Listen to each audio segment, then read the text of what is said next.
کتنی زبردست آیت ہے یہ. برے کام کرنے والے کیا یہ سمجھتے کون ہے وہ برے کام کرنے والے, کہاں رہتے ہیں, کس ملک کس پلانٹ پہ ہیں؟ وہ ہم خود بھی ہو سکتے ہیں. ہمیں سارے کو اپنے بارے میں, مجھے اپنے بارے میں اور آپ میں سارے کو اپنے بارے میں سوچنے کی ضرورت ہے کہ غلط کام کر کے یہ پھر امید نہیں رکھنی چاہیے کہ ہم نیکوں جیسے انجام کو بھی پہنچ جائیں گے. فرمایا جو لوگ برے کام کر رہے ہیں کیا وہ یہ سمجھے بیٹھے ہیں کہ ہم ان کو ایمان اور عمل صالح رکھنے والوں جیسا کر دیں گے؟ کسی بزرگ کا قول ہے نا کہ کیا تم اسی جنت میں پہنچ جاؤ گے جہاں صحابہ کرام ہوں گے حالانکہ تم ان جیسے عمل کرنے سے کتراتے ہو. یعنی ہم کوئی قربانی ان جیسی دینا نہیں چاہتے لیکن ہم جنت میں انہی کے ساتھ رہنا چاہتے ہیں. تو بالکل ایسے ہی ہے نا کہ جیسے آپ میڈیکل کے پہلے سال میں داخلہ لیں اور آپ کہیں ہمیں 5ویں سال میں ابھی کر دیں, پلیز ابھی کر دیں, اتنے سال نہیں انتظار کر سکتے. تو کیا کہا جائے گا اس سے؟ بھائی 5ویں میں تو وہ پہنچتا ہے جو پہلے پڑھ چکا ہو. یہ کیسے ہو سکتا بغیر کوشش محنت کے تمہیں اور ان کو برابر کر دیا جائے جنہوں نے 5 سال لگائے؟ عقل بھی یہی کہتی ہے نا ایسا نہیں ہو سکتا. ہم نماز نہ پڑھ کر یہ سمجھے کہ ہم وہاں پہنچ جائیں جہاں نماز پڑھنے والے ہوتے ہیں, تہجد نہ پڑھے اور یہ توقع رکھیں کہ جہاں ان کے درجات ہیں جو ان کے لیے قرآن میں وعدہ ہے کہ اللہ نے کیا کچھ ان کی آنکھوں کی ٹھنڈک چھپا رکھی ہے, تو ان جیسی ٹھنڈک اور وہ سب کچھ ہم کو بھی مل جائے جبکہ ہم نے وہ کام ہی نہیں کیا. 2 بھوکے جن میں سے ایک کھانا کھا لے اور ایک نہ کھائے برابر کیسے ہو سکتے ہیں؟ آپ بیٹھے ہی رہیں اور کہیں مجھے کھڑے ہونے والوں میں شمار کر لیں, کیسے کر سکتے ہیں جو کام آپ نے کیا ہی نہیں؟ آپ کس ذہن سے کس عقل سے توقع رکھتے ہیں کہ آپ کو وہاں شمار کر لیا جائے؟ جن لوگوں نے اپنے مال دی اپنی جانیں دی آپ ان کے برابر ہو جائیں. کتنی سمپل سی بات ہے نا جو اللہ تعالیٰ سمجھانا چاہتے ہیں. ام حسب الذین اجترحوا السیئات ان نجعلہم کالذین آمنوا وعملوا الصالحات سواء محیاہم ومماتہم. جب زندگی برابر نہیں, موت برابر نہیں, انجام کیسے برابر ہو سکتا ہے؟ ان کی زندگی, ان کا جینا, ان کا مرنا ایک جیسا کر دیا جائے, یہ کیسے ہو سکتا ہے؟ ایک شخص عمر بھر اپنے اوپر پابندی لگاتا ہے, حق ادا کرتا رہتا ہے, ناجائز فائدوں سے اور ناجائز لذتوں سے خود کو محروم رکھتا ہے, حالانکہ دل بہت چاہتا ہے کہ ہم بھی وہ سب کچھ غلط کر لیں جو لوگ کر رہے ہیں اور موقع بھی ہیں, وہ پوچھنے والا بھی نہیں, قیامت کے دن بھی سب برابر بھی ہو جائے. یہ کیسے ہو جائے گا؟ ایک شخص سچ بول کے نقصان اٹھائے اور دوسرا جھوٹ بول کے دنیا میں فائدہ اٹھا جائے اور قیامت کے دن دونوں کو جنت میں بھیج دیا جائے. ہاں کوئی بات نہیں, پھر تو خسارے میں رہا نا وہ جس نے سچ بولا, پھر تو سچ بولنا ایک غلط کام ہو گیا. جن کی زندگی, جن کے اعمال ایک جیسے نہیں, یہ کیسے امید رکھی جا سکتی ہے کہ ان کی موت اور اس کے بعد کا انجام برابر ہو جائے؟ اگر ایسا ہو تو کیا اللہ تعالیٰ کی ذات سے یہ توقع رکھی جائے گی کہ بہت انصاف کرنے والا ہے؟ ساء ما يحكمون, کتنے برے فیصلے ہیں جو وہ کر رہے ہیں. وخلق اللہ السماوات والارض بالحق, اللہ نے آسمانوں اور زمین کو برحق پیدا کیا. وَلِتُجْزَى كُلُّ نَفْسٍ بِمَا كَسَبَتْ, اور اس لیے کیا تاکہ ہر نفس کو اس کی کمائی کا بدلہ دیا جائے. وَهُمْ لَا يُظْلَمُونَ, اور وہ ظلم نہ کیے جائیں گے. یعنی انسان جو کر کے آئیں گے وہی نتیجہ پائیں گے, ان پہ کوئی ظلم نہ ہوگا. مراد اس آیت سے یہ ہے کہ اللہ تعالیٰ نے یہ پوری کائنات, زمین اور آسمان ایک مقصد کے ساتھ بنائے ہیں, محض کھیل تماشے کے طور پر نہیں. لہٰذا اس دنیا میں جو بھی انسان آئے وہ اللہ کے دیے ہوئے وسائل, نعمتوں, اختیارات اور ذرائع, ان سب چیزوں کو صحیح طریقے پر استعمال کرے. جو لوگ ایسا کریں گے وہ اچھا نتیجہ پائیں گے, اور جو ان تمام دی گئی نعمتوں کو غلط طریقے سے استعمال کریں گے, زمین میں ظلم اور فساد برپا کریں گے, ایسے لوگ قیامت کے دن اپنے کیے کی جزا پائیں گے. کسی پر کچھ بھی ظلم نہ ہوگا. افرأیت, کیا بھلا دیکھا تم نے, من اتخذ الہہ ہواہ, کہ جس نے بنا رکھا ہے اپنا الہ, کس کو؟ ہواہ, اپنی خواہش نفس کو, اپنے دل کی مرضی کو. وَأَدَلَّهُ اللَّهُ عَلَىٰ عِلْمٍ, اور اللہ نے علم کے باوجود اسے گمراہی میں پھینک دیا. وَخَتَمَ عَلَىٰ سَمْعِهِ وَقَلْبِهِ, اور اس کے دل اور کانوں پر مہر لگا دی. وَجَعَلَ عَلَىٰ بَصَرِهِ غِشَاوَةً, اور اس کی آنکھوں پر پردہ ڈال دیا. فَمَن يَهْدِيهِ مِن بَعْدِ اللَّهِ, اللہ کے بعد اب اور کون ہے جو اسے ہدایت دے؟ افلا تذکرون, کیا تم لوگ کوئی سبق نہیں لیتے؟ اس سے کیا پتہ چلتا ہے کہ ہدایت کا اصل سورس اللہ کی ذات, روشنی کا اصل سرچشمہ اللہ کا نور, اور پھر اللہ کی حکمت پر بھیجی ہوئی وحی الہی. اگر کوئی شخص اپنے آپ کو اللہ اور اس کے رسول صلی اللہ علیہ وسلم کی تابعداری اور اطاعت میں دینے کی بجائے اپنے نفس کی خواہشات کے پیچھے لگ جائے, اپنے دل کی مرضی پوری کرنے لگے, تو ایسا شخص علم کے باوجود بھٹکا ہوا ہوتا ہے. ہدایت کس چیز کا نام ہے؟ وحی الہی کی پیروی کا، جو حکم وہاں سے ملتا ہے اس کی اطاعت کا۔ اگر کوئی شخص حکم تو سن لے لیکن مانے نہ اس کو، جان بوجھ کر اندھا بنا رہے، تو ایسا شخص کبھی بھی ہدایت یافتہ نہیں ہو سکتا۔ اس سے ایک بات یہ بھی پتہ چلتی ہے کہ ضروری نہیں کہ انسان علم کے بغیر بھٹکے۔ بعض لوگ علم حاصل کر کے جانتے بوجھتے ہوئے بھی بھٹکتے ہیں۔ یہ کون لوگ ہوتے ہیں؟ جو اپنے علم پر عمل نہیں کرتے بلکہ اپنی خواہشات کی پیروی کرتے ہیں۔ وہ پڑھ لکھ کر بھول جاتے ہیں کہ ان کے رب نے ان سے کیا کہا ہے۔ جب کوئی شخص متعدد بار ایسا کرتا ہے تو اللہ تعالیٰ اس سے ہدایت کا نور، علم کا نور چھین لیتا ہے۔ اس کے کانوں پر بھی مہر لگ جاتی ہے کہ وہ ہدایت کی بات سنتا ہے مگر اس کو اپنے لیے نہیں سنتا۔ وہ سمجھتا بس یہ ایک علم ہے، ایک بات ہے جو کہہ دی گئی، بس کہہ دی گئی۔ اس کے دل پہ بھی مہر لگ جاتی ہے، وہ بڑی بڑی باتیں سنتا ہے مگر اس کو کچھ اثر نہیں ہوتا۔ اس کی آنکھوں پر بھی پردہ پڑ جاتا ہے، وہ عبرت کے سامان دیکھتا ہے، اپنی نگاہوں کے سامنے لوگوں کو خدا کی گرفت میں پکڑے ہوئے دیکھتا ہے لیکن کچھ سبق نہیں لیتا۔ فَمَن يَهْدِهِ مِن بَعْدِ اللَّهِ، ایسے شخص کو اللہ کے بعد کون ہدایت دے سکتا ہے؟ یعنی جس کو اللہ بھٹکا دے اسے کوئی ہدایت نہیں دے سکتا۔ اور اللہ نے اس کو کیوں بھٹکایا؟ کہ ایک طرف تو اللہ نے کان، دل اور آنکھ دی، دوسری طرف وحی الہی دی، یہ دونوں نعمتیں اس پہ تمام کی، لیکن وہ ان کو چھوڑ کر خواہشات کے پیچھے چل پڑا۔ ایسے لوگوں کو ہدایت نہیں ملتی۔ جیسا کہ سورۃ الاعراف میں بھی ایک جگہ پر آتا ہے ایک شخص کا واقعہ کہ جسے اللہ تعالیٰ نے دین کا علم دیا، کتاب کا علم دیا، لیکن وہ اسے چھوڑ کر دنیا کی خواہشات کے پیچھے پڑ گیا۔ سورۃ الاعراف 175، وَاتْلُ عَلَيْهِمْ نَبَأَ الَّذِي آتَيْنَاهُ آيَاتِنَا، انہیں اس شخص کی خبر سناؤ جس کو ہم نے اپنی آیات دی تھی۔ فَانْسَلَخَ مِنْهَا، وہ ان سے بھاگ نکلا، یعنی آیات کی پیروی نہیں کی۔ کس کی؟ نفس کی خواہشات کی۔ فَأَتْبَعَهُ الشَّيْطَانُ، اس کے پیچھے شیطان لگ گیا۔ فَكَانَ مِنَ الْغَاوِينَ، وہ بہکے ہوئے لوگوں میں سے ہو کر رہا۔ وَلَوْ شِئْنَا لَرَفَعْنَاهُ بِهَا، اگر ہم چاہتے تو اسے اس کلام یعنی قرآن یا ان اپنی آیات کے ذریعے بلندی عطا کرتے۔ وَلَكِنَّهُ أَخْلَدَ إِلَى الْأَرْضِ، لیکن وہ تو زمین کی طرف جھک گیا۔ وَاتَّبَعَ هَوَاهُ، اور اس نے اپنی خواہشات کی پیروی کی۔ یہاں بھی وہی کیس ہے۔ فَمَثَلُهُ كَمَثَلِ الْكَلْبِ، ایسے شخص کی مثال کتے کی طرح ہے۔ إِن تَحْمِلْ عَلَيْهِ يَلْهَثْ، اگر تم اس پہ حملہ کرو تو ہم پہ، او تترکہ یلہث، یا اس کو چھوڑ دو تو زبان لٹکائے رکھے۔ ذالک مثل القوم الذین کذبوا بآیاتنا فاقصص القصص لعلہم یتفکرون۔ تو اس سے کیا پتہ چلتا ہے کہ جو شخص بھی علم پا کر خواہشات کے پیچھے لگ جائے اس کا پھر حال یہی ہوتا ہے۔ اس سے کیا پتہ چلتا ہے کہ بہت سے علم والے بھی بھٹکے ہوئے ہو سکتے ہیں۔ کسی بھی شخص کی بات یا عمل کی سچائی کا دار و مدار صرف اس پر نہیں کہ وہ علم والا ہے، یعنی کسی بھی شخص کے سچا ہونے کے لیے یہ کافی نہیں کہ وہ علم والا ہے۔ ہم یہ کہیں کہ وہ تو اتنا پڑھا لکھا ہے، وہ کیسے غلط بات کہہ سکتا ہے؟ کہہ سکتا ہے اگر اس کو خدا کا خوف نہیں اور وہ اللہ کو راضی کرنے کی بجائے اپنے نفس کی رضا کا سامان کرتا رہتا ہے۔ نفس انسانی، یہ انسان کی اپنی خواہشات بدترین الہ ہیں جن کی پیروی یا پوجا کی جاتی ہے۔ وَمَن يُضْلِلِ اللَّهُ فَلَا هَادِيَ لَهُ، جسے اللہ بھٹکا دے اسے کون ہدایت دے؟ وَيَذَرُهُمْ فِي طُغْيَانِهِمْ يَعْمَهُونَ، انہیں ان کی سرکشی میں چھوڑ دیتا ہے کہ وہ پھر سرگرداں پھرتے رہیں۔ سوال میرا آپ سے یہ ہے کہ کیا آپ زندگی میں کسی بھی شخص کی پیروی صرف اس لیے کریں گے کہ وہ پی ایچ ڈی ڈاکٹر ہے، وہ عالم یا علامہ کہلاتا ہے، لہٰذا وہ جو کچھ فرمائے اسے ہم آنکھیں بند کر کے لے لیں گے؟ ہرگز نہیں۔ کسی بھی شخص کی پیروی محض اس کی کسی ڈگری یا ٹائٹل یا علم کی بنا پر نہیں ہوگی، بلکہ کوئی انسان تو ہمارا اس طرح کا متبوع ہو ہی نہیں سکتا یا ایسا رہنما نہیں ہو سکتا کہ جس کو ہم آنکھیں بند کر کے فالو کریں۔ نیور۔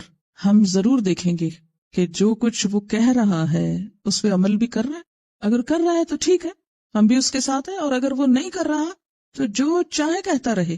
ہم کیا دیکھیں گے کہ اللہ کے رسول صلی اللہ علیہ وسلم نے کیا فرمایا، آپ نے کیا کیا، آپ نے کیا کہا۔ تو محض کسی کے علم پر مت جائیں، اس سے دھوکہ مت کھائیں کہ بہت ویل ریڈ ہے، بہت لرنڈ ہے، ہائیلی ایجوکیٹڈ ہے، فلاں ہے، جو مرضی ہو، کوئی معیار نہیں۔ اس لیے کہ وہ اَدَلَّهُ اللَّهُ عَلَىٰ عِلْمٍ، علم کے باوجود گمراہی میں پھینک دیا گیا کیونکہ خواہش نفس کا بندہ تھا، اور اللہ جانتا تھا کہ وہ اپنی خواہش کا پیروکار ہے۔ خواہش کی پیروکاری کیا ہوتی ہے؟ کہ دل کی مرضی پہ چلتے ہوئے حلال حرام جائز ناجائز اچھے برے کسی چیز کی تمیز نہ کرنا، بس جو پسند آ گیا، جو کرنے کو دل چاہا، جو اچھا لگا وہ کر لیا۔ اچھا، خواہشات نفس میں کیا کیا چیزیں آتی ہیں؟ مثلا نفس کن کن چیزوں کا مجموعہ ہے؟ شہوت، غضب، جہل۔ اب آپ دیکھیں کہ شہوت میں کھانے کی بھی ہو سکتی ہے، اور بھی چیزیں ہو سکتی ہیں اس میں۔ اسی طرح غضب میں کیا ہو سکتا ہے؟ انسان اپنے غم غصے وغیرہ کو بغیر سوچے سمجھے استعمال کرنا شروع کر دے۔ اور جہالت تو لا علمی کو کہتے ہیں۔ اب یہاں اس شخص کا مسئلہ جہالت نہیں ہے، اس کو اندھا بنا رکھا ہے اس کی خواہشات نے، اس کی شہوت نے، کیونکہ بعض خواہشات انسان کی ایسے ہوتی ہیں کہ جو واقعی اس کو اندھا کر دیتی ہیں۔ اور بہت سے دین پڑھنے اور پڑھانے والے جب خدا کا خوف نہیں رکھتے تو ان چیزوں میں مبتلا ہو جاتے ہیں، اور یہی چیز بنیادی طور پر دین کی بدنامی کا سبب بھی بنتی۔ آج آپ دیکھیں یہ بات کتنی عام ہے نا کہ لوگ دینداروں کے کچھ ٹائٹل بولتے ہیں اور ساتھ ہنسنا شروع کر دیتے ہیں، ساتھ اشاروں کنایوں میں باتیں کرتے ہیں، یعنی کچھ خراب چیزیں کچھ ٹائٹلز کے ساتھ نتھی ہو کے رہ گئی۔ اور ہمیں کسی اور کو کہنے سے پہلے اس جگہ پر بیٹھے ہوئے ہر شخص کو اپنے بارے میں سوچنا چاہیے کہ وہ دین کے نیک نامی یا دین کی بدنامی کا سبب بن رہا ہے۔ یہ تو نہیں کہ سر ڈھانپ کے، سر پہ دوپٹہ اوڑھ کے ہم کبیرہ گناہ بھی شوق سے کریں اور صرف یہ سوچ لیں کہ میں نے چونکہ اتنی قرآن میں محنت کی اس لیے میری تو بخشش ہو ہی جانی ہے، میں جو بھی کروں۔ بعض اوقات کیا ہوتا ہے کہ ہم سمجھتے ہیں کہ فلاں کام کرنے سے تو اتنی بخشش ہو جاتی ہے، لہٰذا اس کے ساتھ اگر اتنے کچھ دل کی مرضی کے کچھ گناہ بھی کر لے تو کیا ہوا۔ تو بات یہ ہے کہ کبھی بھی کتنی بھی بڑی نیکی کرنے کی توفیق آپ کو ہو جائے، کبھی بھی اس لیے گناہ نہ کریں اپنی خواہش نفس میں مبتلا ہو کے کہ میری چونکہ نیکیاں بہت ہیں اس لیے یہ تو چھوٹا سا گناہ ہے، یہ تو اس میں کور ہو ہی جائے گا۔ اور بنیادی طور پر جو میسج یہاں سے کنوے ہو رہا ہے وہ کیا ہے؟ اگر ایک لک آپ دیں اس آیت کو تو جو سینٹرل اس کا نقطہ ہے، ادلہ اللہ علی علم، علم کے باوجود اللہ نے بھٹکا دیا۔ کوئی شخص اپنے علم پہ زوم نہ رکھے کہ میں بڑا عالم ہوں اس لیے میں تو بھٹک سکتا ہی نہیں اور میں تو کوئی غلط بات کہہ ہی نہیں سکتا۔ جب بھی انسان خدا کا خوف چھوڑ کر نفس کی طرف جھکے گا تو ان النفس لامارۃ بالسوء، نفس انسان کو برائی کا حکم دیتا ہی ہے۔ وما ابرئ نفسی، میں اپنے نفس کو بری و ذمہ قرار نہیں دیتا۔ کیوں؟ اس لیے کہ ان النفس لامارۃ بالسوء۔ اسی لیے بار بار یہ دعا مانگتے رہنا چاہیے، اللہم انی اعوذ بک من شر نفسی، اللہ میں تیری پناہ میں دیتی ہوں اپنے آپ کو اپنے نفس کے شر سے بچنے کے لیے۔ پھر آپ دیکھیں کہ اس چیز نے ان لوگوں کو ایک بہت جواز فراہم کر دیا غلط کام کرنے کا جو پہلے سے ہی غلط طریقے اختیار کیے ہوئے تھے۔ وہ کہتے ہیں اچھا اگر لوگ پڑھ لے کے غلط کام کرتے ہیں تو ہم ان پڑھ ہی اچھے بھلے، ہم نے پڑھا تو نہیں نا، کم از کم ہم جانتے تو نہیں، تو کیا ہوا؟ ایسا کبھی کوئی شخص آپ سے بحث کرے تو اس پر آپ بھی اس کے ہم نوا نہ ہو جائیں۔ آپ ہمیشہ یہ سوچیں کہ ہر شخص کا کیا اس کے اپنے ساتھ، لا تزر وازرۃ وزر اخری، جس نے جو کیا ہے وہ اپنا خود بھگتے گا۔ میرے لیے اس میں کوئی جواز نہیں کہ کسی کے بھٹکنے پر میں بھی بھٹک جاؤں، کوئی پسلا تو میں بھی پسلوں، کوئی غلط کر رہا ہے تو میں اچھائی نہ کروں۔ اگر کوئی غلط کر رہا ہے تو اس کی غلطی سے مجھے کوئی جواز نہیں ملتا کہ میں اچھا کام کرنا چھوڑ دوں یا اچھائی کا رستہ اس لیے اختیار نہ کروں کہ بہت سے لوگوں نے اچھائی کو بدنام کر دیا۔ سچ بدنام ہو چکا اس لیے جھوٹ بولنا جائز ہو گیا، نیکی بدنام ہو چکی اس لیے بدی جائز ہو گئی، نہیں جائز ہوئی۔ جو نیکی کو بدنام کر رہا ہے وہ اپنا ذمہ دار خود ہے۔ لنا اعمالنا ولکم اعمالکم، تمہارے اعمال تمہارے لیے، میرا عمل میرے لیے۔ کبھی بھی ایسی کوئی بحث ہو یا کوئی، کیونکہ آج کل عموماً جب دین کی بات ہوتی ہے تو فوراً پھٹ پڑتے ہیں لوگ دین والوں پر، تو اس میں دین والے ضرور خراب ہو سکتے ہیں، غلط ہو سکتے ہیں، خواہشات پرست ہو سکتے ہیں، لیکن ان کی ساری خرابیوں کے باوجود ہمیں جواز نہیں ملتا کہ ہم نیکی کے رستے کو سلام کہہ جائیں اور ہم چھوڑ جائیں اس کو۔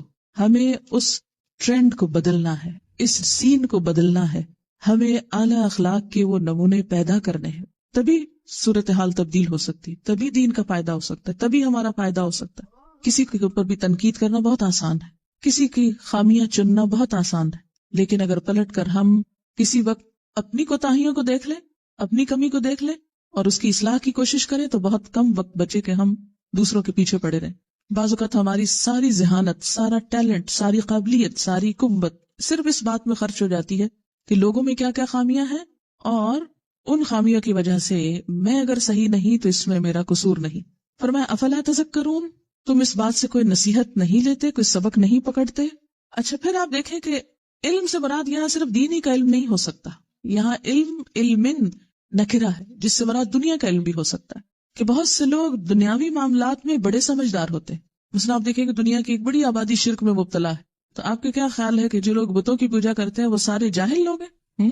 ان میں بہت بڑی بڑی ڈگریاں رکھنے والے ہیں، ہائیلی ایجوکیٹڈ ٹیلنٹڈ لوگ، انٹلیکچوئلز، لیکن جب عقیدے کی بات آتی ہے، دین کی بات آتی ہے، تو پتھروں کے آگے ہاتھ جوڑتے نظر آتے ہیں. حیرت ہوتی نا سب، اتنے بڑے بڑے فلسفے اور گتھیاں سلجھانے والے کیا یہ نہیں سمجھ پاتے کہ یہ پتھر کی مورتیاں کچھ نہیں دیتی، ان سے ڈرنے کی کیا ضرورت ہے؟ کالی بلی کے رستہ کاٹنے سے کیوں خوف زدہ ہے؟ 13 نمبر سے کیوں خوف زدہ ہے؟ علم کے باوجود، اور علم سے مراد یہاں آپ دوسرے معنوں میں لے رہی ہوں، یعنی دنیا کا علم، کہ دنیا کا علم ہونے کے باوجود، بہت انٹلیکچوئل ہونے کے باوجود، دین کے معاملے میں ساری ذہانت صفر پہ آ جاتی. کیوں نہیں سمجھنا چاہتے وہ دین کی بات؟ اس لیے کہ وہ اپنی خواہشات نفس کی پیروی کرنا چاہتے ہیں. اس لیے اللہ تعالیٰ انہیں ہدایت دیتا ہی نہیں، ان کے دل دماغ پہ پھر پردہ آ جاتا ہے، مور لگ جاتی. اور یہ اصل میں کون لوگ ہوتے ہیں؟ جو آخرت کو نہیں ماننا چاہتے، آخرت پر ایمان نہیں رکھتے، کیونکہ آخرت کو مانے تو پھر ان کو عیش کہاں سے کریں؟ وہ سمجھتے ہیں کہ آخرت کو مان کر ان کی ساری آزادی میں خلل آ جائے گا. افلا تذکرون، کیا تم کوئی سبق نہیں لیتے؟ وقالو، اور وہ کہتے ہیں. اب یہ نہیں خواہشات پرست لوگوں کی بات ہے، یہ کالو کون ہے؟ جن کو اللہ نے علم کے باوجود بھٹکا دیا، بڑے بڑے علامہ، دنیاوی امور کے ماہر، کہتے ہیں ما ہی الا حیاتنا الدنیا نموت ونحیا وما یہلکنا الا الدہر. یہ لوگ کہتے ہیں کہ زندگی بس یہی ہماری دنیا کی زندگی ہے، یہی ہمارا مرنا اور جینا ہے، اور گردش ایام کے سوا کوئی چیز نہیں جو ہمیں ہلاک کرتی ہو. اب آپ دیکھیے کہ آج دنیا میں بڑی بڑی سائنسی ایجادات کرنے والے، ستاروں پہ کمندیں ڈالنے والے، بڑی بڑی گیلیکسیز ڈسکور کرنے والے، نئے نئے انکشافات کرنے والے، علم کے خزانے، جب مرنے کے بعد کی زندگی کی بات ہوتی ہے، خدا کی بات ہوتی ہے، کائنات کے مالک کی بات ہوتی ہے، سب کچھ بھول جاتے، ان کی سمجھ میں ہی کچھ نہیں آتا. کہتے ہیں یہ کس خدا کی باتیں کرتے ہو؟ ما ہی الا حیاتنا الدنیا، کس آخرت کی بات کرتے ہو؟ زندگی تو بس یہ دنیا کی زندگی ہے، یہ گردش ایام ہے جو ہمیں مارتی اور جلاتی ہے، اور زمانے کی گردش سے ہی ہم ہلاک ہوتے ہیں. وما لہم بذالک من علم، انہیں اس بات کا کوئی علم ہی نہیں. ویسے بڑے علم والے ہیں لیکن اس بات کا علم نہیں ہے ان کے پاس. معلوم نہیں آپ کی کبھی زندگی میں کسی ایسے انسان سے ملاقات ہوئی یا نہیں. یونیورسٹی میں میرے ساتھ ایک لا ڈپارٹمنٹ میں ایک پڑھتی تھی، یونیورسٹی فیلو کہہ لیں آپ ان کو، ان سے میری براہ راست اس موضوع پر بات ہوئی، اور کئی دفعہ ملاقات ہوتی تو بات ہوتی، بہت بحث کیا کرتے، بہت بولتی تھی. لا میں عام طور پر وہی لوگ جاتے ہیں جن کو کانفیڈنس دے دیا گیا کہ آپ بہت اچھا بولتے ہیں، وہ لوگ پھر ایز اے پروفیشن اس لائن کو اختیار کرتے ہیں اپنے لیے. تو آپ خود سوچ سکتے ہیں کہ لائرز کا پھر کام کیا ہوتا ہے، دن کو رات اور رات کو دن ثابت کرنا. ایسے لوگ اپنے دلائل دینے میں اور کنونس کرنے میں اور بحث کرنے میں بہت آگے ہوتے ہیں. میں بھی انجوائے کرتی تھی. خیر وہ صاف طور پر کہتی تم کس خدا کی بات کرتی ہو، کیا پریچ کرتی رہتی ہو، اور کیا تم ہر وقت یہ باتیں کرتی ہو، میری سمجھ میں نہیں آتی. اب مثلاً ایک شخص ایکسیڈنٹ میں فوت ہو گیا، اب لوگ کہتے ہیں لوگ اللہ نے مار دی. اللہ نے کہا مارو، گاڑی نے مارا. اچھا وہ بچہ پیدا ہو، اللہ نے بچہ، اللہ نے کہاں دیا، وہ تو مرد عورت کے ملاپ سے ہوا. یعنی ہر چیز ان کو نیچر یہ کہتے ہیں نا، کہ ہر چیز کو نیچر کی طرف منسوب کر دیتے ہیں. ایسے لوگ دہریہ کہتے ہیں نا، جو یہ کہتے ہیں ما یہلکنا الا الدہر، وہ ہر چیز کو زمانے کا پھیر کہتے ہیں. زمانے کو بڑی طاقت سمجھتے ہیں، سب سے بڑی طاقت وقت ہے، وقت کی تبدیلی سے سب کچھ بدلتا جاتا ہے، وقت سب سے بڑا استاد ہے، اور وقت ایسا اور ویسا. تو وما یہلکنا الا الدہر، یہ سب کچھ زمانے کے پھیر سے ہو رہا ہے. بس وقت گزر جاتا ہے تو رات دن ہو جاتی ہے، دن رات ہو جاتا ہے، اور بہت سی اس قسم کے فلسفے کھڑے ہوئے. اللہ تعالیٰ فرماتے ہیں وما لہم بذالک من علم، یہ باتیں وہ علم کے بغیر کر رہے ہیں. انہم الا یظنون، یہ محض گمان کی باتیں کرتے ہیں. اچھا ہم کہتے ہیں اچھا یہ ہو سکتا پرانے زمانے میں ایسے لوگ ہوں اور ایسی باتیں کرتے ہیں، لیکن آج کی ترقی یافتہ دنیا کا 90% مذہب ہی یہی ہے. کوئی خدا نہیں، کوئی آخرت نہیں، کوئی مرنا نہیں، ہر چیز اسباب کے ذریعے ہوتی ہے، ہر ایکشن کا ایک ری ایکشن ہوتا ہے، ہر چیز کے پیچھے کوئی نہ کوئی ریزن ہوتی ہے، اور وہ عقل کے ساتھ کچھ چیزوں کی ریزننگ اور لاجک تلاش کر کے، اسباب تلاش کر کے یہ ثابت کرتے رہتے ہیں کہ کوئی اور نہیں کرنے والا، یہ سب کچھ خود ہو رہا ہے. بس ایک دفعہ پہیا گھوم گیا اور اب وہ گھومتا چلا جا رہا ہے، اور دو اور دو چار ہوتے چلے جا رہے ہیں. اور میں یہ سب گمان کی باتیں کرتے ہیں، یہ علم پر مبنی باتیں نہیں ہیں، توہمات پر مبنی ہیں. ایسے لوگوں کو علم والا نہیں کہا کرتے، ایسے علم والوں کو ہی اللہ بھٹکا دیتا ہے. آپ ویسٹ میں جائیں تو آپ کو اکثریت ایسی ہی ملے گی کہ کسی خدا اور کسی رسول، کسی آخرت، کسی کتاب، کسی نہ اس کی وہ ضرورت محسوس کرتے ہیں، نہ اس کی کوئی بات سننا چاہتے ہیں. جی ہاں، اگر کوئی ایسا موضوع چھیڑے بھی تو کہتے ہیں کہ ڈپریسنگ باتیں مت کرو، تو بنیادی طور پر تو یہ نا کہ وہ آخرت کے بارے میں سوچنا نہیں چاہتی، کیونکہ آخرت کی بات کرتے ہی پھر پابندیاں لگتی ہیں انسان پر. پچھلی آیت کو اور اس کو پھر دوبارہ ملا کر آپ دیکھیے، افرأیت من اتخذ الہہ ہواہ. تو اصل خرابی تو پھر یہاں ہے نا کہ خواہشات نفس کی پیروی کرنے. کس لیے جیتے؟ کھانا پینا سونا عیش و عشرت تفریح، یہ زندگی کا حصہ ہے. خوب مال کماتے، اچھا کھاتے اچھا پہنتے، جو بچ جاتا ہے ہالیڈیز پہ لگا دیتے. کہتی نا ایٹ ڈرنک اینڈ بی میری، کھاؤ پیو خوشیاں مناؤ، زندگی بس یہی زندگی ہے. کیا تم موت کی باتیں کرتے ہو، دوسری دنیا کی اچھائی برائی کی اور فلسفے گھڑ لیے ہیں. اللہ تعالیٰ پوچھتے ہیں تم نے ایسے کسی شخص کو دیکھا ہے؟ افرأیت، کبھی تمہارا واسطہ پڑا ہے ایسے شخص سے؟ من اتخذ الہہ ہواہ، جس نے اصل الہ کو الہ نہیں مانا، اس کا الہ بس اس کی اپنی خواہشات ہے. اتنے پڑھے لکھے لوگ ایسی مکانہ بات کر سکتے ہیں؟ ہاں ہو سکتا ہے، کیونکہ جو خواہشات میں اندھا ہو جائے اس کو علم حقیقت تک پہنچنے میں فائدہ نہیں دیتا. وَأَدَلَّهُ اللَّهُ عَلَىٰ عِلْمٍ وَخَتَمَ عَلَىٰ سَمْعِهِ وَقَلْبِهِ وَجَعَلَ عَلَىٰ بَصَرِهِ غِشَاوَةً. ایسے شخص کے سارے حواس کے اوپر پردہ آ جاتا ہے، وہ اپنی بصیرت سماعت اور بصارت کے ذریعے خدا کو نہیں دیکھ پاتا. ایسے شخص کو پھر کوئی ہدایت نہیں دے سکتا. جس کو اللہ ہدایت نہ دے پھر کوئی انسان اس کی ہدایت کا سبب نہیں بن سکتا، کیونکہ انہوں نے موت اور زندگی کے کچھ فلسفے تراش رکھے ہیں. اور وہ فلسفہ کیا ہے؟ یہ سب زمانے کی پھیر ہیں، حالانکہ یہ علم کے بغیر باتیں کرتے ہیں، محض وہم و گمان پر. خود یعنی کس نے ان کو بتایا؟ آپ دیکھیں نا، ہمیں تو بتایا نا، ہمارے پاس دلیل ہے کہ ہمارے رسول نے ہمیں بتایا. 1400 سال پہلے ایک کتاب آئی تھی جو آج تک نہیں بدلی، اس میں لکھا ہوا کہ ہمیں مرنے کے بعد جی اٹھنا ہے. ان کو کس نے بتایا کہ مرنے کے بعد کوئی زندگی نہیں ہے؟ ان کے پاس کیا دلیل ہے؟ اسی لیے اللہ تعالیٰ فرماتے ہیں یہ علم کے بغیر بات کریں. جو یہ کہتا ہے مرنے کے بعد دوبارہ جی اٹھنا ہے، وہ تو ایک کتاب پر بیس کر کے کہتا ہے، اس کے پاس تو ریفرنس ہے. ان کے پاس کیا ریفرنس؟ کیا مرنے والے کسی نے بتایا ان کو اٹھ کے دوبارہ؟ وَإِذَا تُتْلَىٰ عَلَيْهِمْ آيَاتُنَا بَيِّنَاتٍ، جب ہماری واضح آیات انہیں سنائی جاتی ہیں، مَا كَانَ حُجَّتَهُمْ، تو ان کے پاس کوئی حجت نہیں ہوتی، الا مگر ان قالوا کہ کہتے ہیں اوتوا بآبائنا، ہمارے باپ دادا کو واپس لا کے دکھاؤ ان کنتم صادقین، اگر تم سچے. کیسے بحث کرتے ہیں کہ باپ دادا زندہ کر کے دکھاؤ، پھر ہم مانیں گے کہ مرنے والے جی کر اٹھیں گے اور جی سکتے ہیں، دوبارہ زندگی ہو سکتی. قل کہہ دیجئے اللہ یحییکم ثم یمیتکم، اللہ زندہ کرتا ہے تم کو پھر موت دیتا ہے تم کو، ہم نہیں دیتے. ہم سے کیوں کہتے ہو کہ اٹھا کے دکھاؤ؟ یہ تو اللہ نے کرنا ہے، ہم نے کب کہا کہ ہم اٹھائیں گے؟ یعنی وہ اگر ایسی بات کہیں تو تم کیا کہو؟ اللہ یحییکم ثم یمیتکم. اور اس میں کیا ہے؟ جو زندہ کرتا ہے تم کو وہی موت دے گا تم کو. ثم یجمعکم، اچھا وہ تو مانتے نہیں، تو جواب میں انہیں پہ بات ڈالی جا رہی. ثم یجمعکم الی یوم القیامۃ لا ریب فیہ، پھر وہی جمع کرے گا تم کو قیامت کے دن جس کے آنے میں کوئی شک نہیں. پورے کانفیڈنس سے کہو لا ریب فیہ، کوئی شک نہیں. تم جتنے مرضی شک ڈالو، انکار کرو. ولیکن اکثر الناس لا یعلمون، لیکن اکثر لوگ علم نہیں رکھتے. کس بات کا علم نہیں رکھتے؟ آخرت کے آنے کا. اچھا، خواہش کو معبود بنانا، دراصل خواہش کو زندگی میں سب سے اعلیٰ مقام دینا، خواہش کو زندگی میں سب سے اعلیٰ مقام دینا اور ہر چیز کو اس کے تابع کر دینا. یعنی خواہش کیا بن جاتی ہے؟ Priority number 1. انسان سوچے تو خواہش کو سامنے رکھ کے سوچے کہ میرے اس کام میں میری خواہش کتنی پوری ہوگی. کوئی کام کرے تو خواہش کو سامنے رکھ کے کرے. مثلا سونے کی خواہش ہی ہو سکتی ہے کسی میں، فار ایگزامپل. اب ایسا شخص یعنی نیند کا پجاری کیا کرتا ہے؟ سارے پروگرام کس کے مطابق بناتا ہے؟ اپنی اس خواہش کی تکمیل کے مطابق. وہ پڑھنے کے لیے اس وقت آتا ہے جب اس کی خواہش پوری ہو چکی ہوتی. وہ کھانا اس وقت کھاتا ہے جب اس کی خواہش پوری ہو چکی. وہ کسی کے ہاں اس وقت جاتا ہے جب وہ خواہش پوری کر چکتا. کوئی اس کے ہاں اس وقت آتا ہے جب وہ خواہش پوری کر چکا ہوتا. اس کے سارے پروگرام کس کے تابع ہوتے ہیں؟ ساری زندگی کا لاہ عمل خواہش کے مطابق. اسی طرح زندگی کے کچھ اور کام، اب نیند کو چھوڑیے، کسی اور چیز کو لے لیجیے، کوئی بھی خواہش. اب آپ دیکھیں کہ وہ کسی سے ملاقات رکھتا ہے تو خواہش کے مطابق. خواہش نہیں تو ماں باپ سے بھی ملنے کو انکار ہے، اپنے بچوں کو بھی دیکھنے سے انکار ہے. کیوں؟ دل نہیں چاہ رہا.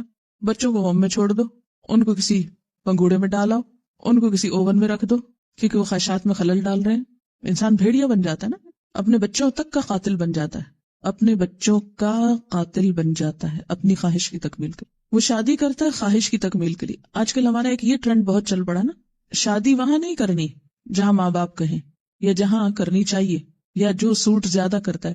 کہاں کرنی ہے؟ جہاں بس خواہش پوری ہو، جہاں دل اٹک گیا، چاہے وہ کسی اعتبار سے سوٹ نہ کرتا ہو انسان. آج دیکھیں آپ ہماری ینگر جنریشن کس فرسٹریشن اور ڈپریشن کا شکار ہے. کبھی غور کیا آپ نے؟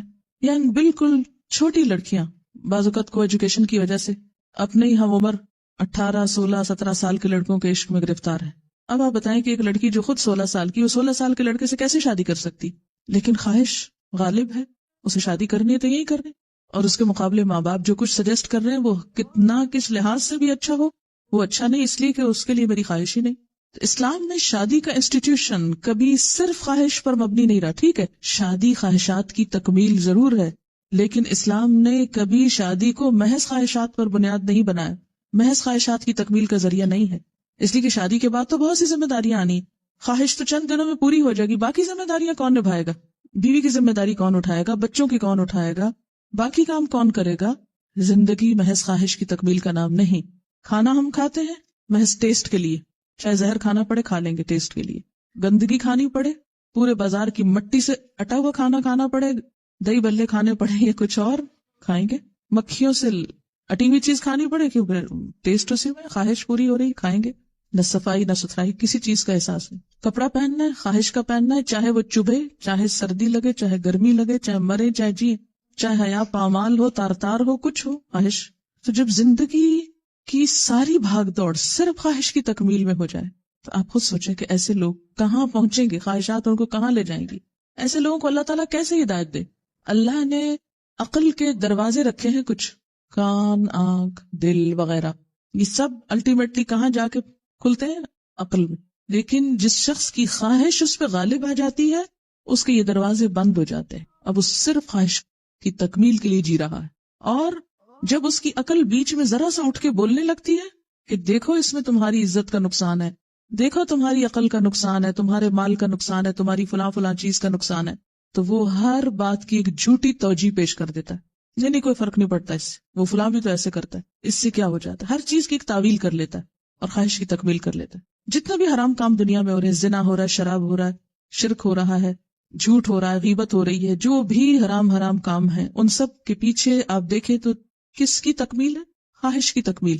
خواہش نفس پوری کرنے کے لیے یہ سب حرام کاریاں ہوتی. اچھا، جب ضمیر جھنجھوڑتا مت کرو یہ، پھر انسان کیا کرتا ہے؟ تعویلیں کر لیتا ہے نا. وہ اللہ غفور رحیم. کیا ہم حضور کی امت میں سے نہیں؟ آپ کی شفاعت کس لیے؟ ہمارے لیے نہیں تو اور کس کے لیے؟ یہود و نصارہ کے لیے کریں گے نا ہماری شفاعت. اور اللہ تعالیٰ اتنا ریجڈ نہیں ہے کہ اس کو اتنا بھی ترس نہ آئے کہ میری ایک خواہش تھی حرام کام کرنے کی تو وہ پوری نہ کرنے دے. 101 ایسی تعویلیں اور بہانے کہ نتیجہ حرام کام کرنے پر آ کے رک جاتا ہے اور تسلی سے کرتا ہے انسان پر. یعنی خواہش نفس کی تکمیل میں ہر عقل کی تعبیر تعویل کو سنی انسنی کر دے انسان، بلکہ اس کو بھی اس کے تابع کر، یعنی عقل پر خواہش نفس کے تابع ہو جائے. بات یہ نا کہ بسا اوقات علم کے لیے ہم پھر محض عقل کو دلیل بناتے ہیں، وحی الہی کو نہیں بناتے، تو اس کی وجہ سے بھی ایسے اعتراضات ہوتے ہیں. خواہش نفس کی تعمیل میں ہم عام طور پر یہ دلیل پیش کرتے ہیں کہ آخر نفس کا بھی تو کوئی حق ہے نا. ہر وقت پاک بازی بنے رہو، کسی وقت تو نیچے اترو، دین اور دنیا دونوں ساتھ ساتھ لیا کرو. ہاں، یہ خواہشات بھی تو اللہ ہی نے ڈالی ہیں اور چیزیں بھی ساری اللہ نے ہی دی ہیں، تو آخر بالکل اب اس کا بھی تو کوئی حق دینا ہے نا. کہ ابھی تو ہم جوان ہیں، بوڑھے ہوں گے تو کر لیں گے. اب اماں خود تو سب کچھ کرتی رہی، اب ہمیں روکتی ہیں کہ تم نہ کرو، آپ نہیں کرتے رہے. ہاں، انسان غلطی کا پتلا ہے، اب کیا ہوا جو ایک غلطی ہو گئی. ہاں، زندگی ایک بار ملی ہے، بابر بیش کوش کے عالم دوبارہ نیست. زندگی ایک دفعہ ملی ہے، بار بار تھوڑی ملی ہے. کچھ کہتے ہیں ہم اللہ کو منا لیں گے. اشاعت نفس کی تکمیل میں ایکسٹریمسٹ نہ بنو. خواہش نفس انسان کو اتنا اندھا کر دیتی ہے کہ انسان اپنے خونی رشتوں کی حرمت بھی بھول جاتا ہے. اب مثلاً بہت سے واقعات ایسے ویسٹ میں بھی اور ہمارے ہاں بھی کہ مائیں اپنے بچوں تک کا گلا گھونٹ دیتی ہیں کہ یہ ہمارے عیش و عشرت میں خلل ڈال رہے ہیں. اب دیکھیں کہ انسان اور جانور کا بنیادی فرق کیا ہے. عقل کا پہرا جو اللہ نے رکھا نا خواہشات کے اوپر، وہ جانوروں کے پاس نہیں. جانور کا جب دل چاہتا ہے کھانے بیٹھ جاتا ہے، کوئی ٹائمنگز نہیں ہوتے اس کے کھانے کے. وہ راہ چلتا کہیں بھی، آپ بھینس گائے وغیرہ کو دیکھیں، بڑا پیٹ بھی ہو، انہیں چارہ نظر آ جو کھانا شروع ہو جائیں گے، پھر اس سر عام اپنی خواہش پوری کرنے کھڑے ہو جاتے ہیں. اب دیکھیں نا بساؤ کا جانور جو ہیں ان کو اپنی نفسانی خواہشات پوری کرنے کے لیے کسی شرم و حیا، کسی پردے، کسی آڑ اوٹ کی ضرورت نہیں ہوتی. انہیں نہیں اس کا احساس کہ ہمارے آس پاس انسان ہے، کون ہمیں دیکھ رہا ہے، کون نہیں دیکھ رہا. اور جانوروں کے اندر کیا ہوتا ہے؟ وہ حلال حرام کی پرواہ نہیں کرتے. انہیں یہ نہیں احساس ہوتا کہ یہ ہماری ماں ہے، بہن ہے، بیٹی ہے، بیوی ہے، کون نہیں. بس ہم خواہش غالب ہے، جو مرضی ہو. کوئی اینیمل انسٹنکٹ ہے ہمارے اندر، بہیمیت ہے. ہاں، یعنی ایک گناہ کرنے کے بعد جب پکڑ نہیں ہوتی تو اگلے گناہ میں اور اگلے میں. جینز میں ہی اس طرح ہے. یہ جینز کا ایک اور فلسفہ جو آج کل کے دور میں بڑا خوبصورت ہے کہ یہ جینیٹک پرابلم ہے. ایک انسان مجبور ہے, یہ ہومو سیکشول ہے, یہ مجبور ہے اس لیے کہ اس کی جینز میں ہے یہ, اس لیے اس کو لائسنس دے دو.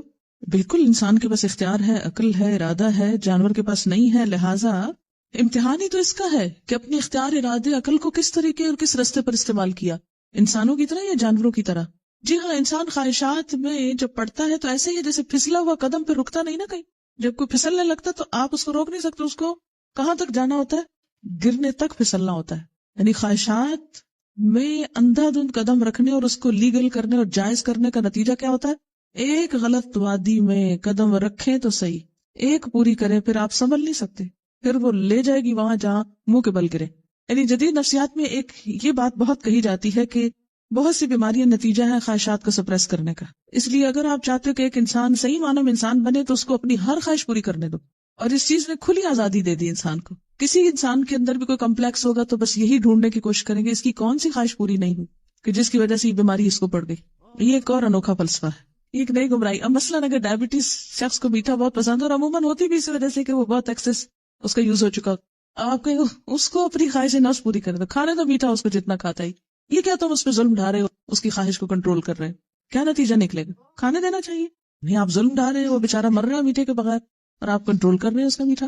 تو اسی طرح اگر کوئی شخص جھوٹ بولے بغیر رہتا نہیں. اچھا, ویسے یہ روز نئے نئے فلسفے جاتے. کل پرسوں میں پڑھی تھی کہ جی شاپنگ کرنے کی جو خواہش ہوتی ہے بہت زیادہ, یہ بھی ایک ابنارملٹی, ایک سائیکولوجیکل ارج ہے. کیوں علاج کرتے ہیں؟ کرنے کا, اس کو خرید کے گھر بھرے اور مقروض ہو. تو جب آپ کچھ چیزوں کو مرضی سے ابنارملٹی کہہ کے اس کا علاج شروع کر دیتے ہیں, اور کچھ جو اسلام کہتا ہے کہ اس سے آگے مت بڑھو, کنٹرول کرو اس کو, تو کرنے نہیں دیتے. نہیں یہ تو اگر کنٹرول کرے گا تو بیمار ہو جائے. تو پھر اصل بات تو وہی خواہش نفس کی, جس کو چاہے حلال کرے, جسے چاہے حرام کرے. یعنی فرد کی خواہش اگر قوم کی خواہش بن جائے, ہر شخص اپنی خواہش پوری کرنا چاہتا ہے اور ذمہ داری کوئی قبول نہیں کرنا چاہتا. آپ کو پتا جان میجر کو سیٹ بیک کیوں ہوا تھا؟ کیونکہ اس نے نعرہ لگایا تھا بیک ٹو بیسکس, کہ اپنے ملک کو یہ کہا تھا کہ گھروں کو واپس لوٹو, عورتیں گھر سنبھالیں, بچوں کو پالیں اور ان کو اپنا دودھ پلائیں, اور تاکہ انسان گھروں میں پلیں. تو لوگوں نے اس کو کہا کہ تم جاؤ, پھر ہم آئندہ تم کو اپنا وزیر اعظم بناتے ہی نہیں. یہ کیوں کہتے ہو ہم کو؟ یہ تو ہماری آزادی پہ پابندی لگنے والی. ایک اور مصنف ہے, مجھے اب صحیح یاد نہیں, اس کی کتاب ہے لیڈیز کم بیک ہوم. اچھا, اس کتاب کا بھی بنیادی تھیم کیا ہے کہ عورت کے گھر چھوڑنے کی وجہ سے بہت فلا ہو گیا, معاشرتی اقدار خراب ہو گئی. تو وہ ان کو سجیسٹ کرتا ہے واپس آؤ, لیکن واپس آنے کو تیار نہیں, اس لیے کہ آپ ہماری آزادی پہ پابندی لگا. اچھا آج دیکھیں نا, عورت کی آزادی کے نام پر بھی جتنی باتیں ہوتی, تو اس میں بھی اگر عورت کی جو بنیادی ذمہ داریاں ہیں ان پہ اگر بات کی جائے تو کہتے ہیں یہ ہماری آزادی چھیننا ہے. بہرحال تو بات یہ ہے کہ ہم سب کیا چاہتے ہیں کہ دین ہماری خواہش کے مطابق ہو, نماز کے اوقات ہماری خواہش کے مطابق ہو, جب ہم اٹھیں تو ہم نماز پڑھیں. آپ کیوں کہتے ہیں سویرے سویرے اٹھ کے نماز پڑھو؟ باقی بھی دین جو ہے, لباس, حجاب, ہر چیز ہماری خواہش کے مطابق ہو, تو پھر دین کیا رہ گیا؟ دین کس چیز کا نام ہے؟ کسی نے لکھا کہ انسان گناہ بھی اپنی خواہش کی وجہ سے ہی کرتا ہے. کسی کا کہنا ہے لذت کے لیے گناہ نہ کر, گناہ باقی رہ جائے گا اور لذت ختم ہو جائے گی. تکلیف کے سبب سے نیکی نہ چھوڑ, تکلیف ختم ہو جائے گی, نیکی باقی رہ جائے گی. کہتی ہے کسی نے لکھا ہے خواہش نفس کی بات کرنا چاہوں گی. میری سہیلی کی شادی 17 سال میں کر دی گئی. وجہ یہ تھی کہ اس کے پڑوس میں ایک لڑکا رہتا تھا جو اس کی عمر کا تھا. ماں باپ نے روکا مگر نہ مانی, جبکہ وہ لڑکا ابھی پڑھ ہی رہا تھا, کوئی کام نہ کرتا تھا. پچھلے دنوں معلوم ہوا کہ طلاق ہو گئی. پتہ سے چلا کہ لڑکا اپنی ذمہ داریاں نہ سمجھ سکا, جبکہ وہ 2 بیٹیوں کا باپ بھی ہو گیا. اور یہ کہ رات دیر سے گھر آتا, بیوی نے منع کیا تو طلاق دی, دونوں بیٹیاں بھی چھوڑ دی, اور وہ ماں کے گھر 2 بچیوں کے ساتھ پلٹ کے آ گئی. ماں باپ جب بچوں کا رشتہ کرتے ہیں یا جہاں شادی کرنا چاہتے ہیں, عموماً اس کی وجہ یہ ہوتی ہے کہ وہ عمر گزار چکے ہوتے ہیں, بہت سی چیزیں سمجھتے ہیں, اور اپنے اس ساری بصیرت کو سامنے رکھ کر بچوں کو مشورہ دیتے ہیں کہ یہ رشتہ تمہارے لیے اچھا نہیں اور یہ اچھا ہے. ایسے میں انسان اگر وقتی طور پہ اپنی خواہش کو کنٹرول کر لے تو اس کے بعد کے نتائج زیادہ اچھے ہوتے ہیں. اب دیکھیں کہ اسلام نے یہ نہیں کہا کہ خواہش کو مار دو, خواہش کو پورا نہ کرو, بلکہ اس کو کیا کیا ہے؟ چینلائز کیا ہے. حدود کے اندر رہ کے پورا کرو, کھاؤ پیو لیکن ولا تسرفو, اسراف نہ کرو. پہنو اوڑھو, زینت کو کس نے حرام کیا, لیکن حدود سے باہر نہ نکلو. مثلا عورت کا حسن سب مردوں کے لیے نہ ہو, سب کو مت پریشان کرو, اپنے شوہر ہی کے لیے رکھو. باقی ہر معاملے میں یعنی اسلام نے یہ نہیں کہا آج کرسچینٹی یا کسی بھی اور مذہب کی طرح کہ خواہش کو مار دو, ماں کی ممتا کا گلا گھونٹ دو, بیوی کی محبت اور وفاداری کا گلا گھونٹ. نہیں, ہر چیز کو حدود کے اندر رکھو. اور بہترین اسوہ ہمارے لیے نبی صلی اللہ علیہ وسلم تھے, جنہوں نے ہمیں ہر چیز کا ایک عملی نمونہ بن کر دکھایا. بعض اوقات بچے جو چاہیں ہم دیتے چلے جاتے ہیں اور یہ سوچ کر کہ معلوم نہیں ہم کب دنیا سے چلے جائیں تو بچوں کی خواہشات تو پوری کر دیں، اور اسی میں بچوں کا کباڑا کر لیتے ہیں اور ان کو خواہشات کا غلام بنا دیتے ہیں. اب دیکھیں نا، بچے مثلا ہر وقت سویٹس چاہتے ہیں، کھانا نہیں کھانا چاہتے، تو آپ کیوں روکتے ہیں ان کو؟ روز چاکلیٹ کا ایک ڈبہ کھلا دیا کریں، خوش ہوں گے، آپ کو واہ واہ کریں گے ہماری اماں کتنی اچھی. وَلِلَّهِ مُلْكُ السَّمَاوَاتِ وَالْأَرْضِ، اور اللہ کے لیے ہے بادشاہت آسمانوں اور زمین کی. وَيَوْمَ تَقُومُ السَّاعَةُ، اور جس دن قیامت قائم ہوگی، يَوْمَئِذٍ يَخْسَرُ الْمُبْطِلُونَ، اس دن باطل پرست خسارے میں پڑ جائیں گے. باطل پرست یہاں کون ہے؟ دراصل خواہش پرست. وَتَرَى كُلَّ أُمَّةٍ جَاسِيَةٍ، اور تم دیکھو گے ہر امت کو کہ زانوں پر گری ہوئی ہے. جاسیہ کا روٹ ہے جیم سے واو، دو زانوں بیٹھنا، جس طرح کسی حاکم کے آگے بیٹھا جاتا ہے. کیسے؟ مثلاً التحیات پہ. التحیات پہ جب آپ بیٹھتے ہیں تشہد میں، آپ دیکھو گے کہ قیامت کے دن ہر امت کیسے بیٹھی بھی ہوگی. وَتَرَى كُلَّ أُمَّةٍ جَاسِيَةٍ، تم دیکھو گے ہر امت کو دو زانوں بیٹھی ہے، گھٹنوں کے بل گری بیٹھی ہے.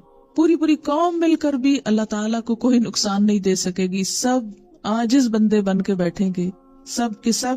ساری اکڑ اور تکبر اور ساری سرکشی ختم ہو جائے گی، سب جھک جائیں گے. کل امت، ہر امت، تدعا الی کتابہا، بلائی جائے گی اپنی کتاب کی طرف. کتاب سے مراد کیا ہے؟ اعمال نامہ.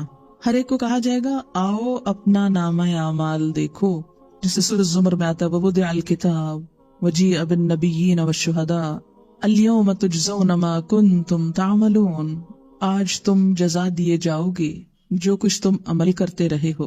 ھذا کتابنا ینطق علیکم بالحق، یہ ہماری کتاب ہے، یعنی ہماری تیار کردہ کتاب، تمہارا اعمال نامہ، یہ بولے گی تمہارے خلاف حق کے ساتھ. یہ آج تمہارے سارے اعمال کی، خواہشات پرستی کی تصویر کھینچ دکھائے گی اور تمہارے ہی خلاف حجت بنے گی. انا کننا نستنسخ ما کنتم تعملون، جو کچھ بھی تم کرتے تھے اسے ہم لکھواتے جا رہے تھے. نستنسخ، استنساخ، نون سین خ روٹ ہے لکھوانا، یعنی ہم اس کو سب ریکارڈ کروا رہے تھے. ایک ایک بات، حرکات، سکنات، ایک ایک چیز، عمل، نیتیں، ارادے، خواہشات، خیالات، چھپی سے چھپی باتیں سب لکھی جا رہی تھی. جب انسان بولے گا ما لہذا الکتاب لا یغادر صغیرۃ ولا کبیرۃ الا احصاها فاما الذین آمنوا وعملوا الصالحات، تو لیکن وہ لوگ جو ایمان لائے اور جنہوں نے اچھے کام کیے، فیدخلہم ربہم فی رحمتہ، تو ان کا رب ان کو اپنی رحمت میں داخل کرے گا.